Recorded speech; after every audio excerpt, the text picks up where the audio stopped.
my reaction to episode 2, season 2 of 13 Reasons Why. Two girls kissing, and as you can see, there's no visible improvement in my hair. Only this time, instead of being a mess, I just washed it. But I changed the background now.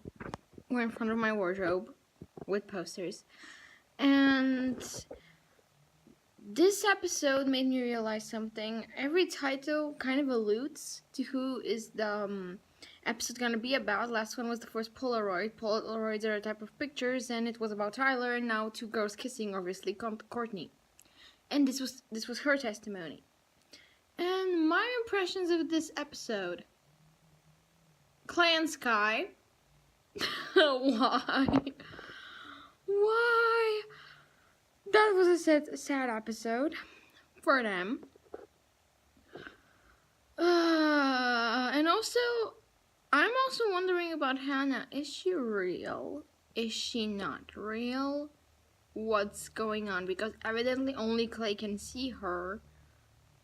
But it is Hannah. It's not his idealized version of Hannah. It's Hannah as much as we knew her. Though you can argue that was the idealized. But point is, it is the Hannah we remember from season 2. So, who is she?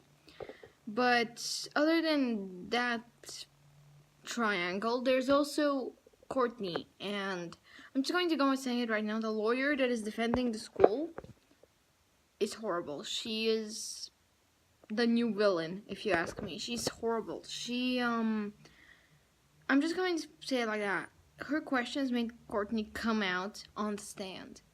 Imagine how horrible it was.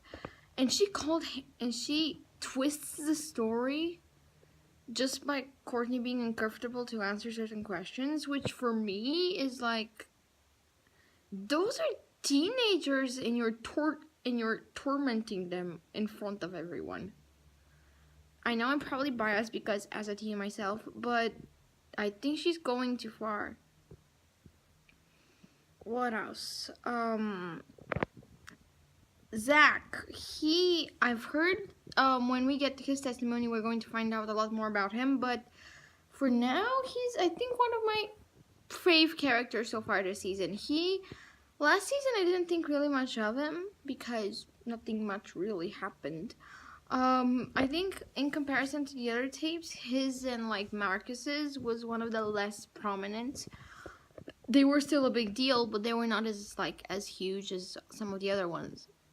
Hey, Bryce. So that's why I think like his character, I kind of like him right now. He's helping Alex, and he still sticks around with Bryce, which is why I say he's one of my favorite characters yet, because he still hangs out with that horrible person. And in regards to Bryce, something at the end of the episode happened that really stuck to me.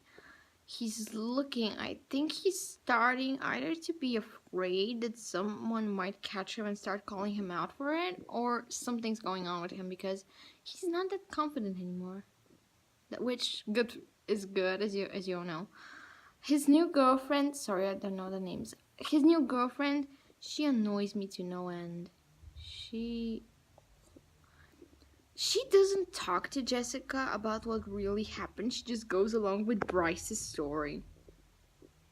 Although, in that situation, he's probably obviously the one lying.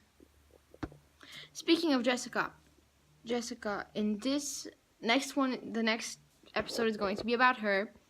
We got a confirmation of that in this one. And this is why I'm super excited for next episode. What is she going to say there? What's she going to say? Because what she says might be crucial to getting Bryce. Which is why I'm super excited to see what's she going to say. Other than her, Alex, his amnesia, I'm guessing, kind of, I don't think he can handle listening to the tapes again. He's very fragile emotionally right now. And if he listens to them, I think he might.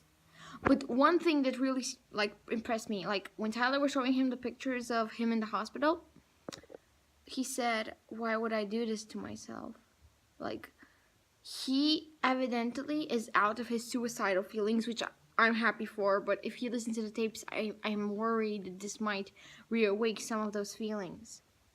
Speaking of feelings, counselors, Mr. Porter, the gym teacher called him out about what he did to Bryce, which if you watched my last video, you know I uploaded what he did.